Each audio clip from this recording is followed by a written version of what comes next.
How to fix Dragon's Dogma 2 game just hanging or not working properly on your PlayStation or wherever device you're playing with, on your phone, on your PC, on your laptop, on your desktop, or maybe on your PlayStation. How can I simply stop it from crashing or just solve this issue? Firstly, these type of error occurs due to the network connection in our PlayStation or the PC by which device you're playing the game right now. So I will show you the three steps you just have to make sure before switching on your game, and then you will not face any type of error like this. Firstly, just check the network connection of your device, just like my phone data network is already connected. Please make sure you're connected with a good and a fast Wi-Fi network.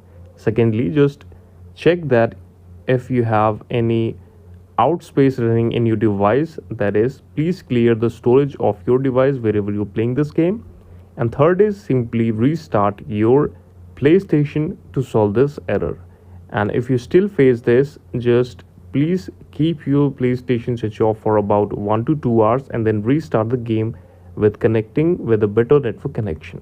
This is the video. Thank you so much for watching it. Please subscribe our channel for watching more technical videos, updates and reviews like this.